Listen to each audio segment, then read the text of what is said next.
இயேசுவுக்கு கண்டனம், எதிர்ப்பு தெரிவிக்கிறாங்க. இயேசுவுக்கு என்னத்தை எதிர்ப்பு? தண்டனை கொடுத்துடணும். இயேசுவுக்கு தண்டனை கொடுத்து விட வேண்டும். அவர் பெரிய தப்பு செஞ்சிட்டார். இவங்களுக்கு மேலே அவர் போயிட்டு இருக்க மாதிரி இருக்குது. அவங்களுக்கு பொறாமை வந்துருச்சு. அதனால் அவங்க இவர் மேலே போகக்கூடாது, நம்ம தான் மேலே நிற்கணும், இவர் கீழே இருக்கணும் அப்படின்ற ஒரு பொறாமை தான். என்ன கேள்வி கேட்டாங்க அவர்கிட்ட? நீ தேவகுமாரன் தானா அப்படின்னு கேட்கப்படுது. அதுக்கு அவர் என்ன சொன்னார்? நீ சொல்கிறபடி தான் அப்படின்ட்டு. அவருக்கு தெரியும், சொன்னால் மரணத்துக்குள்ளாக்கிடுவாங்க. அவருக்கு நல்லா தெரியும், இப்படி சொன்னால் அவங்களுக்கு இன்னும் கோபம் வரும்.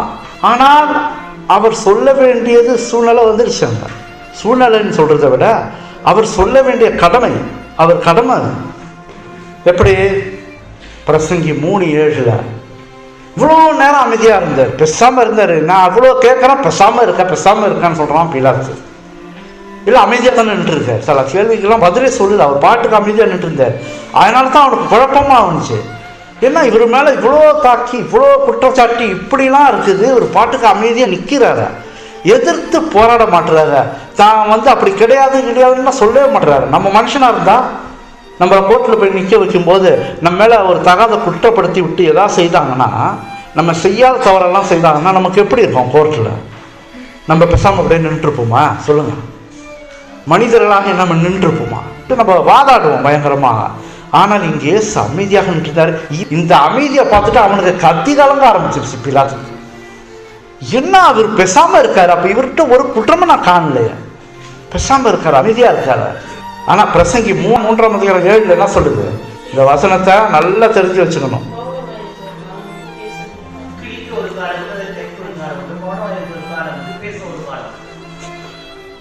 இப்போ இயேசுவுக்கு பேச ஒரு காலம் வந்துருச்சு.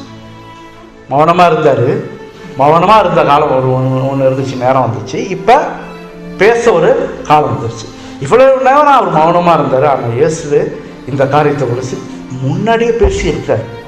இந்த காரியத்தை குறித்து முன்னாடி பேசியிருக்காரு. ஏன்னா மத்தேயு 10:32 மனுஷர் முன்பாக என்னை அறிக்கை பண்ணுகிறவன் எவனோ அவனை நானும் பரலோகத்தில் இருக்கிற என் பிதாவின் முன்பாக அறிக்கை பண்ணுவேன். மனுஷர் முன்பாக என்னை அறிக்கை பண்ணுறான்னா அவனை நானும் பரலோகத்தில் இருக்கிற என் பிதாவின் முன்பாக அறிக்கை பண்ணுவேன். அதனால தான் யார் கேட்டாலும், நான் நிறைய பேரை பார்த்துருக்கேன், ஒரு சிலர் பார்த்துருக்கான், தைரியமாக சொல்லுவாங்க இயேசு தான் என் தெய்வம் அப்படின்வாங்க.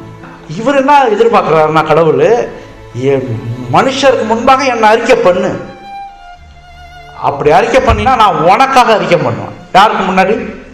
பிதாக்கு முன்னாடி. எவ்வளோ பெரிய சாக்கியம் வந்து பார்த்தீங்களா? இயேசு நமக்காக அவர் அறிக்கை பண்ணுறது எவ்வளோ பெரிய சாக்கியம். அப்போ நீ யார் என்று அப்படி கேள்வி கேட்கப்படுது. யாரு? பிலாத்து இயேசு கிறிஸ்து நீர் யார் அப்படின்னு கேட்கலாம். அப்போ இவர் பிதாவுடைய தொடர்பை மறுதளிக்கல, மறைக்கவும் இல்லை. இவ்வளோ நேரம் மௌனமாக இருந்தாலும் மௌனமாக இருக்கவும் இல்லை. என்ன சொல்றார்? லூக்கா 22:70 அதற்கு அவர்கள் எல்லாரும் அப்படியானால் நீ தேவனுடைய குமாரனா என்று கேட்டார்கள். அதற்கு அவர், நீங்கள் சொல்லுகிறபடியே நான் அவர்தான். அட்டிஷர் ஒரு அட்டி. இவ்வளோ நேரம் மௌனத்தில் இருந்தார். இந்த கேள்வி வந்தால் நீங்க சொல்றபடி நான் அவர் தான் அப்படின்ட்டு. அப்போ அவங்களுக்கு தெரியுமா அவர் தேவகுமாரன் தானே? அதான் விசுவாசம், நம்பிக்கை வேணும். சீஷர்கள் எப்படி நம்பி அவர் கூட இருந்தாங்க? இந்த அடையாள அற்புதம் செய்தாங்கன்னா தான் அவரை நம்பினாங்கன்னு சொன்னால், எல்லாருக்கும் முன்னாடி தானே அடையாள அற்புதம் செய்தார். சீஷர்களுக்கு முன்னாடி மட்டுமா செய்தார்? எத்தனை பேர் சுற்றி கித்திலாம் பார்த்தாங்க, அடையாள அற்புதம் செய்தாங்க. அப்போ அந்த நம்பிக்கை தான் காரணம். இதில் சரித்திர புத்தகத்தில் எழுதியிருக்குது, இஸ்ரவேல் மக்கள் அநேகர் இவர் மெய்யான தேவகுமாரன் தான் சொல்லிட்டு நம்பலாம். அநேகர் நம்பி இருந்தாங்க. ஆனால் தான் பிலாத்துவுக்கு கொஞ்சம் பயம் இருந்துச்சு. நிறைய பேர் நம்பி இருந்தாங்க. இஸ்ரவேலை ரோமர்கள் தான் ஆண்டாங்க. உங்களுக்கு தெரியும், இஸ்ரவேலர்களை ரோமர்கள் தான் ஆண்டாங்க. அதனால இஸ்ரவேலர் தாங்களாகவே எந்த முடிவும் எடுக்க முடியாது. சில காரியங்கள்லாம் கொலை தண்டனை அந்த காரியங்கள்லாம் வந்துச்சுன்னா இவங்க தைரியமாக கொலை செய்து விட முடியாது. சட்டம்னு ஒன்று இருந்துச்சு. அந்த சட்டத்தை கொண்டு வைத்தது யாரு? ரோமர்கள். அந்த ரோமர்கள்ட்ட தான் நீ போய் ஆகணும். அதனால தான் இவங்க பிலாத்துக்கிட்ட போயிட்டாங்க. அவர் தம்ம தேவகுமாரன் என்று சொன்னதை வச்சுக்கிட்டு அவருக்கு ரோமர்களால் தண்டனை கொடுக்கறதுக்கு இவங்க ஏற்பாடு பண்ணுறாங்க. ராஜான்னு சொல்லிட்டாரு, நான் ராஜா அப்படின்ட்டு. அது ஒன்று இருக்குது. தேவகுமாரன் சொல்ற தேவகுமாரன்னா இது மத சம்பந்தப்பட்டது. தேவகுமாரனா மத சம்பந்தப்பட்டது, யூதர்களுடைய காரியம், நியாயப்பிரமாணத்தின் அந்த காரியத்தில் இப்போ கொண்டு போயிட்டாங்க. அவங்க எங்களுக்குன்னு ஒரு நியாயப்பிரமாணம் இருக்குது, எங்களுக்குன்னு ஒரு இது இருக்குது, அதன்படி இவர் துரோகமாக வேற மாதிரி பேசுகிறாரு, இவர் எங்களுக்கு விரோதமாக பேசுகிறாரு, நியாயப்பிரமாணத்துக்கு விரோதமாக இவர் வந்து தேவன் சொல்லிக்கிறாரு அப்படி சொல்லிட்டு தான் கொண்டு போய் பிலாத்துக்கிட்ட கொண்டு போய் வச்சா, பிலாத்து என்ன செஞ்சிருவாரு, ஒரு சட்டத்தின் மூலயமா போனோம்னா ஈஸியாக போயிடலாம் சட்டத்தின் மூலியமாக அப்படி சொல்லிட்டு. பஸ்கா பண்டிகை நேரத்தில் இந்த மூப்பர்கள், வேதப்பாளர்கள், இந்த பிரதான ஆசிரியர்கள்லாம் வந்து என்ன செய்வாங்களாம், இந்த பஸ்கா பண்டிகை நேரம் வரும்பொழுது அவர் மரித்தது எந்த நேரம், பஸ்கா பண்டிகை நேரம் தான் கரெக்டாக. அப்போ அந்த மாதிரி நேரத்தில் இந்த மூப்பர்கள் பெரிய பெரிய தலைகள்லாம் இருக்க பார்த்தீங்களா சபைகளில், இந்த தலைகள்லாம் அந்த பிலாத்துடைய இடத்துக்கு வாசலுக்கு உள்ள கூட போக மாட்டாங்களாம். இப்போ பிலாத்து இருக்கிற இடம், கவர்மெண்ட் இருக்கிற இடம், இந்த மாதிரி கவர்னர் இருக்கிற இடத்துக்குலாம் வாசல் உள்ள கூட போக மாட்டாங்களாம். வாசல் கதுக்கு முன்னாடி வெளியே நிற்பாங்களாம். ஏன் தெரியுமா, தீட்டா பார்க்குறாங்க. இவனுங்கெல்லாம் அந்நிய காரங்க, அந்நிய ஜனங்களாம், இவனுக்கு நமக்கு சம்பந்தம் கிடையாது. இது பஸ்கா பண்டிகை நேரம், எவ்வளோ பரிசுத்தமான ஒரு பெரிய ஒரு விழா அது. அப்போ அதில் வந்து இவனுகிட்டலாம் வந்து நிற்கக்கூடாது சொல்லிட்டு இங்கே சனகரி தங்கத்தை அந்த பிளாத்து இடத்துல வந்து வெளியே நிற்கிறாங்க. யார் மூப்பர்கள்லாம் கது விட்டு அப்படி நின்று பார்த்துட்டு இருக்காங்க, உள்ள பணம் தீட்டு அப்படின்னு. நம்ம வேதாந்தத்தில் படிக்கும்போது யார் தீட்டா இருக்காங்க, இவங்க தான் தீட்டு விட்டு இருக்கிறாங்க, அவங்கள போய் தீட்டுன்றாங்க. பிலாத்து இயேசுவை பார்க்குறான், அப்படியே பார்க்குறான். பிலாத்து வன்முறை அவருக்கு நடந்திருக்கிறத பார்க்குறான், முதல் முறையாக பார்க்குறான். பிலாத்து வன்முறை நடத்தப்பட்டிருக்கு, முகத்தில் அரைந்தார்கள், கொட்டினாங்க, தலையில் கொட்டினாங்க, இந்த மாதிரி சில சித்திரவதை பண்ணாங்க. ஆனால் அவர் நிற்கிறத தோற்றத்தை பார்க்கும்போது ஒரு உன்னதமானவர் நிற்கிற மாதிரி தெரியுதான், அவன் ராஜரிக தோற்றம் மாதிரி இப்படி நிற்கிறத பார்க்கும்போதே தெரியுதான், அவர் ராஜா மாதிரி இருக்கு, அவர் ஒரு தேவன் மாதிரி நல்லா தெரியுதான் பார்க்கும்பொழுது. அப்படி ஒரு அவர் வந்து ரொம்ப ஹைட்டுன்றாங்க. அதனால தான் வந்து அவரை மறித்து அவரை அடக்கம் பண்ணப்படும் பொழுது இந்த யோசேப்பு வந்து அவருடைய கல்லறையை கொடுக்கும்போது கல்லறை சின்னதாக இருந்ததாம், படுக்க வைக்கிற இடம். இவருக்கு கொஞ்சம் வெட்டினாங்களாம், கொஞ்சம் இடத்த செதுக்குனாங்களாம். அந்த இடத்துல பார்த்தீங்கன்னா தெரியுமா, எருசலேமில் போய் அந்த இடம் இன்னும் வச்சுருக்காங்களே, எல்லாம் உள்ளே போய் பார்த்துட்டு வராங்க, கல்லறையை போய் பார்த்துட்டு வராங்களே, உள்ளே பார்த்தீங்கன்னா கொஞ்சம் வெட்டி இருக்குமா, உள்ள சந்து கால் வைக்கிறது ஒரு ஹைட்டாகும். அவர் நிற்கும்போது ஒரு மாதிரி ஒரு உன்னதமானவராகவும் ஒரு அமைதியானவராகவும், உன்னதமானவராகவும் அமைதியானவராகவும் இருப்பதை பார்க்குறான் பிலாத்து. அந்த கவர்னர் எத்தனையோ காரியங்களை நியாயம் திருத்திருக்கான், எத்தனையோ குற்றவாளிகள்லாம் கொண்டு வந்து வச்சுருக்காங்க, எவ்வளோ பேர் நியாயம் திருத்திருக்கான். ஆனால் இந்த மாதிரி ஒரு காரியத்தை பார்த்தது இல்லை. ஏன்னா அவர் பாட்டுக்கு அமைதியாக நிற்கல, ஒன்று வாதாடல, ஒன்று செய்யல, பேசாமல் இருக்காரு. கேட்க வேண்டிய கேள்வித்தில் கரெக்டான பதில் அடி கொடுக்குறாரு. சில கேள்வி கேட்டால் அந்த நேரத்தில் இவர் சரியான பதில் அடி கொடுக்குறாரு, எல்லாம் திகைத்து போகிற அளவுக்கு போகிறாங்க. ஆனால் தான் என்ன பிரதான ஆசிரியர்னா இப்படியா பேசுறதுன்னு கேட்குறான் ஒருத்தவன். பேச கிறிஸ்டா கன்னத்தில் அரைந்தான் போட்டுருது. அப்போ தான் அவர் திரும்ப கேட்குறாரு, நான் தகாத விதமாக எதாவது சொன்னால் ஓகே, நான் ஏதாவது சொல்லு, தகாத விதமாக நான் பேசினேன்னா அப்படி சொல்லும்போது அவனால் ஒன்றும் பேச முடியாமல் போச்சு. சரியான பதில் கொடுக்குறாரு. பிலாத்து அவர் முகத்தில் குற்றத்தின் எந்த தடையும் இல்லை என்பதை பார்க்குறான். இவர் எந்த குற்றமும் செய்யலை அப்படின்றது இவன் மனசுக்குள்ளே வந்துருச்சு. இவனுக்கு ஒரு அனுதாபம் தானாக வருது, அவர் மேலே ஒரு அனுதாபம் வருது. இவர் எப்படியாச்சும் என்ன செய்யணும், விடுதலை பண்ணிடணும் அப்படி ஒரு அனுதாபம் இருந்துச்சு. கதவுக்கு வெளியே நின்று கொண்டிருந்த மூப்பர்களை வந்து நோக்கி இவன் சொல்கிறான், பிலாத்துமா இந்த மனுஷன் மேல் என்ன குற்றம் சாட்டுறீங்க அப்படின்னு கேட்கலாம். அவர் பார்க்கும்போது பேசாமல் இருக்காரு, இவர் மேலே என்ன குற்றம் இருக்குது நீங்கள் சாட்டுறீங்க அப்படின்னும் போது அவர்கள் பிலாத்து இடத்துல எந்த விளக்கமும் சொல்லல. பிலாத்து இடத்துல விளக்கம் எதுவுமே சொல்லல. அவங்க என்ன சொல்கிறாங்க, இவன் குற்றவாளியாக இராவிட்டால் இவனை உம்மிடத்தில் ஒப்பு கொடுக்க மாட்டோம் என்றார். அவன் யார், அவன் கவர்னர், உன்னை வழி நடத்துறதே அவன் தான், இஸ்ரவேல் எல்லாத்தையும் நடத்துறதே அவன் தான். அவன் கேட்குறான், என்ன வந்து நீங்கள் வந்து இவர் மேலே ஒரு குற்றப்படுத்துறீங்க, என்ன குற்றம் இருக்குன்னு கேட்கும்போது அவன் என்ன பதில் சொல்கிறாங்க பாருங்க. பார்த்தீங்களா, இவர் தப்பு செய்யலைன்னா ஓட்டையாக கொண்டு வந்திருப்போம். துணிகரம் பாருங்க. சொன்னது யார், மூப்பர்கள், பிரதான ஆசிரியர்கள், வாசலில் நின்றுருக்கிறவங்க. ஆனால் பிலாத்துக்கு யூதர்களோட பதில் வந்து சரியான ஒரு பதிலாக கொடுக்கப்படல. அவன் பார்க்குறான், யோசிக்கிறான், நான் கேட்ட கேள்வின்னா இவனுங்க வேற மாதிரி பதில் சொல்கிறாங்க. அப்போ இந்த மத சம்மந்தப்பட்டதாக இருந்ததுனால பிலாத்து என்ன செய்றாரு, சரி இவனை நீங்களே கொண்டு போய் உங்கள் நியாயப்பிரமாணத்தின் பண்ணி நியாயம் தருங்க, போங்க உங்கள் இஷ்டத்துக்கு போய் செய்யுங்க போங்க. அப்படி செஞ்சுருவாங்களா, இவங்க சட்டத்தின்படி போகணுன்னு கொண்டு வந்துட்டாங்க. இவனுக்கு கோவம் வந்துருச்சு. இவர் தப்பு செய்யலாம், நாங்கள் உங்கள்கிட்ட கொண்டு வந்திருக்கோம் அப்படின்னு சொல்லும்போது இவருக்கு பிலாத்துக்கு கோவம் வந்துருச்சு. அப்போ உங்கள் நியாயப்பிரமாணத்தை போய் பேசுங்க, போங்க, ஏன் என்கிட்ட கொண்டு வரீங்க அப்படின்னு இவர் இங்கே சொல்கிறாரு. ஆனால் யூதர்கள் விடுவதா இல்லை. உடனே அவங்க என்ன சொல்றாங்க, இவன் தன்னை கிறிஸ்து என்னப்பட்ட ராஜா என்றும் ராயருக்கு வரி கொடுக்க வேண்டுவதில்லை என்று சொல்லி ஜனங்களை கலகப்படுத்த கண்டோம் என்று அவர் மேல் குற்றம் சாட்ட தொடங்கினார்கள். ராயனுடைய ராயனுக்கும் தேவனுடைய தேவனுக்கும் முன்னாடி ஜனங்க முன்னாடியே சொல்லியிருக்காரு. அப்ப இங்க என்ன செஞ்சாங்க பார்த்தீங்களா? பொய் சொல்லி சொல்றாங்க, கலகப்படுத்துறாரு, பொய் சொல்லி குற்றப்படுத்துறாங்க இயேசு கிறிஸ்துவ. என்ன ஒரு துணிகரம்! இந்த வரி செலுத்துதலை குறித்து இயேசு என்ன சொன்னார்? ராயனுடைய ராயனுக்கும் தேவனுடைய தேவனுக்கும் செலுத்துங்கன்னு சொல்லியிருக்காரு. பிலாத்து இயேசுவை நோக்கி, நீ யூதருடைய ராஜாவா திருப்பி கேட்கலாம், திருப்பி கேட்கலாம். அதற்கு அவர் என்ன சொல்லிட்டாரு? ஆமா, யூதருடைய ராஜா தான். இதை கேட்ட காய்ப்பா அந்த பக்கம் நின்று இருந்தான். காய்ப்பா, இந்த காய்ப்பா அதை கேட்டுக்கிட்டு இருந்தானா, அவன் என்ன சொன்னான்? உடனே இதாண்டா சமயம். இப்போ அவர் என்ன சொல்லிட்டாரு? யூதருக்கு ராஜா நான் தான் அப்படின்ட்டாரா? ஆம் சொல்லிட்டாரா? இது ஒன்று போதும், இது ஒன்று போதும், இவரை தண்டனைக்கு உட்படுத்தி விட்டுடலாம் சொல்லிட்டு ரோமர்களுக்கு விரோதமாகவே இவரே யூதருக்கு ராஜா என்று சொல்லிட்டாரு. இதை வைத்து அவனுக்கு மரண தண்டனை வாங்கியிருக்கான். இங்கே அதைத்தான் காய்பா செய்வார்.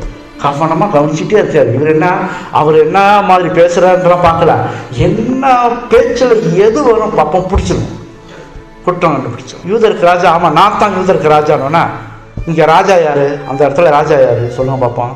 பரிசேயர்களா, மூப்பர்களா? யார் ராஜா? இங்கே பிலாத்துக்கு தான் கவர்னர் ராஜா மாதிரி இருக்காரு. இப்போ நான் யூதருக்கு ராஜான்னும் போது என்ன செஞ்சிடலாம்? இப்போ எழுப்பி விட்டுறலாம் விரோதமாக, பிலாத்துக்கு முன்னாடியே விரோதத்தை எழுப்பி விட்டுறலாம். இதுதான் இந்த காய்ப்பா யார் சொல்லுங்க பார்ப்போம். காய்ப்பா தான் யோசனை பண்ணா, தப்பா சொல்லிட்டாரு, இவரை பிடிச்சிடலாம், இவரை குற்றப்படுத்திடலாம். இப்போ காய்ப்பா யார்? அவன் தான் இஸ்ரவேல் எருசலேம் ஆலயத்துக்கே, அந்த ஆலயமே அது ஒன்று தான் இருக்குதாங்க எருசலேம் ஆலயத்தில். யார் எங்கேருந்து வந்தாலும் அந்த ஆலயத்துக்கு தான் வந்தாங்க. அங்கே தான் பலிமுறைமைகள் எல்லாமே அங்கே தான் செலுத்தப்படுகிறது. அந்த ஆலயத்துடைய பிரதான ஆசாரியன் அவன் தான் மீனான ஆள். ஏசு பிலாத்துக்கு முன்னாடி அப்படி நின்றுட்டு இருக்காரு. முகம் வெளுத்து போயிடுச்சு, முகம் வெளுத்தவராக இருக்கார், உடைந்து போனவராக நின்றுருக்கார். அவர் நிற்கிற தோற்றத்தை வர்ணித்து சொல்லப்படுது. முகம் வெளுத்து போனது, உடைந்து போனவராக இருந்தார். தூக்கம் இருந்துச்சா? அன்று இரவு தான் அவரை கைது செஞ்சாங்க, தோட்டத்திலேருந்து கைது செஞ்சிட்டாங்க. அவர் உறங்கிட்டு இருந்தார் சொன்னா, யார் உறங்கிட்டு இருந்தா? சீஷர்கள் தான் உறங்கிட்டு இருந்தாங்க. அவர் உறங்கி சொல்லப்படுதா? இல்லை. அப்போ தூக்கமே இல்லாமல் இருக்காரு. அவரை அங்கும் முங்குமாக காலாது அலங்கரிச்சு கொண்டு தானே கொண்டு போனாங்க. இதை விட கேவலமான வார்த்தைகளால் திட்டிக் கொண்டே போனார்கள். அவர் காதில் கேட்டதெல்லாம் என்ன? தப்பான வார்த்தை, அவரை அவமதிச்சு உள்ள வார்த்தைகள், இதுதான் அவர் காதில் விழுந்துச்சு. அப்புறம் அது மட்டும் இல்லை, அவர் என்ன செஞ்சுருக்காங்க? அடிச்சிருக்காங்க. தனியாக அப்படி அவருடைய தோற்றம் எப்படி இருந்திருக்கோன்னு நினச்சிப்பா. அப்படியே நிற்கிறார் அந்த இதோட. இருந்தாலும் அவர் உன்னதமானவர் என்று காட்சி கொடுக்குது. இவ்வளோ பாடுகள் படும்போது தான் அப்படி நிற்கிறத பார்க்கும்போது உன்னதமானவர் மாதிரி தான் நிற்கிறார். அவர் முகம் சூரிய ஒளியும் கதிர் போல் ஒளிந்ததுன்னு போட்டுருது, அந்த மாதிரி நிற்கிறார் அவர். பிலாத்து அவரை நோக்கி, நீர் ஒன்றும் சொல்றது இல்லையா அப்படி கேட்குறான். இவ்வளோ அதெல்லாம் கேட்குறாங்க, உன்னை இப்படி குற்றம் சாட்டுறாங்க, அம்பு மேலே அம்பு விடுறாங்க உன் மேலே, நீ ஒன்றும் சொல்றது இல்லையா? அவருடைய மௌனம் எனக்கு பயத்தை கொடுத்துருச்சு, கலங்குறான். என்ன இப்படி மௌனமாகவே இருக்காரு, என்னாலும் பயமாக இருக்குது அப்படின்ட்டு அவன் என்ன செய்றான்? அவரை தனியாக அழைச்சிட்டு போகிறான். இப்போ பாருங்க, தனியாக அழைச்சிட்டு போயிட்டான். அவரை யாருமே இல்லை, பிலாத்தையும் இயேசு கிறிஸ்துவ மட்டும் எதிர நிற்கிறான். தனியாக அழைச்சிட்டு போயிட்டான். அங்கே போய் பிலாத்து அவரை நோக்கி, நீங்கள் யூதருடைய ராஜா? தனியாக கொண்டு போய் இந்த கேள்வியை கேட்டால் என்ன அர்த்தம்? இவருக்கு பயம், கலக்கம் வருது, யூதருக்கு ராஜாவா அப்படின்னு. அப்போ அதற்கு இயேசு, நீரா இப்படி சொல்கிறீரோ அல்லது மற்றவர்கள் என்னை குறித்து இப்படி உனக்கு சொன்னார்களோ? இந்த வார்த்தை இந்த பதில் இருக்கு பார்த்தீங்களா, அவனுக்கு கொடுக்கப்பட்ட சந்தர்ப்பம். அவரை ஏற்றுக்கொள்கிறதற்கு ஆவியானவர் போராடி இருக்காரு அந்த இடத்துல. அதனால தான் அவர் ஒய்ஃபுக்கு என்ன நடந்தது? சொப்பனத்தில் தேவதூதன் சொன்னான். என்ன சொன்னான்? இவர் குற்றம் இல்லாதவர், இவர் மறிக்க போறாரு, குற்றம் இல்லாதவர் மறிக்க போறாருன்னு சொல்லிட்டு தேவதூதன் அவன் சொப்பனத்தில் சொல்லியிருக்கான். அந்த ஒய்ஃப் சொல்லியிருக்கோம்ல, இவர்கிட்ட கலங்கி போனான். என்ன செய்யறதுன்னே தெரியல. அவன் கேள்விக்கு நேரடியான பதில் அவர் கொடுக்கவே இல்லை. இது ஒரு பதில் தான் கொடுத்தாரு. நீரா சொல்றியா இல்லைன்னா யாரோ சொன்னாங்களா? அப்படின்னு சொல்றாரு. அவர் மனைவிக்கும் தேவதூதன் வந்து பேசுனது நமக்கு தெரியும். பிலாத்துவுக்கு இவரை விடுதலை ஆக்கணும்னே சொல்லிட்டே இருந்துச்சு மனசுக்குள்ள, எப்படியாயும் விடுதலை ஆக்கிடணும் அப்படின்ற மனதுக்குள்ளே இருந்துச்சு இவருக்கு. இவரை வந்து தண்டிச்சு அனுப்ப மனசே வரல அவருக்கு. ஆனால் வந்து பின்னாக இருந்து என்ன செய்கிறாங்க, அவங்கெல்லாம் கூட்டமாக வந்திருக்காங்களா, அவங்களாம் என்ன செஞ்சாங்க, பின்னாடி இருந்து கூக்கரில் இட்டு கொண்டு இவர் மரணத்துக்கு எதுவானவர், இவரை தண்டிக்கணும் தண்டிக்கணும் தண்டிக்கணும்னு கத்திக்கிட்டே இருந்தான் பின்னாடி. அவர் குறித்து முடிவு எடுக்க அவனுக்கு விருப்பம் இல்லை. ஆனால் என்ன செஞ்சான், எருசலேமில் ஏரோதுகிட்ட என்ன செஞ்சிட்டான், அங்கே அனுப்பி விட்டான். ஏரோது என்ன சொல்கிறாரு பார்ப்போம். ஏரோது என்ன, அதாவது இவரை நியாயத்திற்க எனக்கு மனசு ஒப்பு கொடுக்கல, நான் நியாயத்திற்க முடியல என்னால், அதனால் நான் யார்கிட்ட அனுப்புகிறேன், ஏரோதுகிட்ட அனுப்புகிறேன், அவன் பார்த்துக்கிட்டான் அப்படின்னு சொல்லிட்டு அவன்கிட்ட அனுப்புகிறேன். பிலாத்துவும் ஏரோதும் இந்த இயேசு கிறிஸ்துவ குறித்து ஒரு சரித்திரத்தை எழுதி வச்சிருக்காங்க. அதை விளக்கமாக விரிவாக அடுத்த வாரம் பார்ப்போம். மனசை டச் பண்ணுவோம் அவங்க எழுதணும். அடுத்த வாரம் அதை தொடர்ந்து நாம் பார்ப்போம். பரிதாகமாக அவன் பார்க்குறான், பிலாத்து பார்க்குறான், இவர் மேலே ஒரு குற்றமும் நான் காணவில்லை. அதுதான் ஒரு குற்றம், இவர் மேலே குற்றங்கள் சுமத்தப்படுகிறது, பொய் குற்றங்கள்லாம் சுமத்தப்படுகிறது, இவர் ஒன்றுமே செய்யலை. இவனும் கேள்விப்பட்டிருக்கான், நிறைய அடையாள அற்புதம்லாம் செஞ்சாருன்னு சொல்லிட்டு எவ்வளோ கேள்விப்பட்டிருக்கான். ஆனால் இவர் மேலே ஒரு குற்றமும் காணவில்லை. அங்கே அவர் நிற்கிறார் பார்த்தீங்களா, மௌனத்தோடு நிற்கிறார். அவருடைய எக்ஸாம்பிள் தான் நமக்கு வேணும்னு சொல்கிறாங்க. எப்போதும் அமைதியாக எந்த நேரத்தில் பேசணுமோ அந்த நேரத்தில் பேசு. அமைதியாக இருக்க வேண்டிய ஒரு காலம் உண்டு, பேசுகிறதுக்கு ஒரு காலம் உண்டு. வேதபாரகர் பிரதான ஆசாரியன் இவங்கத்தான் அவங்களுக்கு முன்னாடி நின்றுக்கிட்டு குற்றப்படுத்திக்கிட்டு இருக்காங்க. எல்லாரும் ஒரே குரலாக என்ன சொல்கிறாங்க, சத்தம் போட்டு சொல்கிறாங்க, இவன் கலிலேயா நாடு தொடங்கி இவ்விடம் வரைக்கும் யூதேயா தேசம் எங்கும் உபதேசம் பண்ணி ஜனங்களை கலகப்படுத்துகிறான் என்று வைராக்கியத்தோட சொன்னார்கள். இதைத்தான் அவங்க குற்றச்சாட்டு. எங்கிருந்து, கலிலேயா நாடு தொடங்கி இவ்விடம் வரைக்கும் யூதேயா தேசம் எங்கும் உபதேசம் பண்ணி ஜனங்களை என்ன செய்கிறாராம், கலகப்படுத்துகிறார் அப்படி சொல்லிட்டு வைராக்கியத்தோட ஒரு அதிகாரத்தோட ஒரு மாதிரி இதோட சொல்கிறாங்க, குற்றப்படுத்துகிறாங்க. இந்த வார்த்தைகளை கேட்ட பிலாத்துவுக்கு இயேசுவுக்கு மரண தண்டனை அளிக்க முன் வரல. ஏன்னா இப்படி குற்றப்படுத்தும் பொழுது பிலாத்துவுக்கு மனசு வரமாட்டுது அவருக்கு மரண தண்டனை கொடுக்கறது. இவர் இந்த வேத பாரகரின் பொறாமையினால தான் இங்கே கொண்டு வரப்பட்டிருக்கிறார் சொல்லிட்டு அவன் கண்டுபிடிச்சிட்டான், புரிஞ்சுக்கிட்டான். இது உண்மையா அவரு தப்பு செய்யல, இவங்களுக்கு அவர் மேல பொறாமை. ஏன்னா அவங்க சொன்ன வார்த்தை என்ன, உபதேசம் பண்ணி ஜனங்களை கலகப்படுத்துகிறார். இதுதான் குற்றச்சாட்டு. இதுக்காக ஒருத்தவங்களை கொண்டு போய் மரண தண்டனை கூட ஒப்பு கொடுக்க முடியுமா? இதுதான் குற்றச்சாட்டாங்க. இவன் கண்டுபிடிச்சிட்டான், இவர் இவர் மேலே அவங்க பொறாமை கொண்டிருக்காங்க. உடனே அவன் இயேசுவை நோக்கி என்ன சொல்கிறான், உன்னை சிலுவையில் அறைய எனக்கு அதிகாரம் உண்டு என்றும் உன்னை விடுதலை பண்ண எனக்கு அதிகாரம் உண்டு என்றும் உனக்கு தெரியாதா அப்படின்னு. அப்போ அது இயேசு என்ன சொல்றாரு, பரத்திலிருந்து உமக்கு கொடுக்கப்படாது இருந்தால் என் மேல் உமக்கு ஒரு அதிகாரமும் இராது. அதிகாரங்கள் எங்கேருந்து கொடுக்கப்படுது? இப்போ ஒவ்வொரு பிரசிடென்ட் எல்லாம் நம்ம பார்க்கும்போது யார் நியமிக்கிறது, அவர் கண்ட்ரோலில் இருக்குது. அப்போ உலகமே அவர் கண்ட்ரோலில் இருக்குது, கடவுள் கண்ட்ரோலில் இருக்குது. கண்ணாமண்ணான்னு எவனும் ஆட்சி செய்யணும்னு விட்டாருன்னா என்ன ஆகுது? அப்போ ஆண்டவருடைய கண்ட்ரோலில் தான் எல்லாமே இருக்குது. இதைத்தான் அங்கே சொல்கிறாரு, பரலோகத்திலிருந்து கொடுக்கப்படலைன்னா உன்னால் என்கிட்ட ஒரு அதிகாரமும் கிடையாது அப்படின்றது. தேசத்தை ஆளுகிறவர்கள் பரத்திலிருந்து கொடுக்கப்பட்ட ஸ்லாக்கியம். இவர் கலிலேயன் என்று பிலாத்து அறிந்த போது, இங்கே இந்த வசனத்தில் என்ன சொல்லிட்டாங்க, என்ன சொல்கிறாங்க, கலிலேயா தொடங்கின்னு சொல்லிட்டாங்க.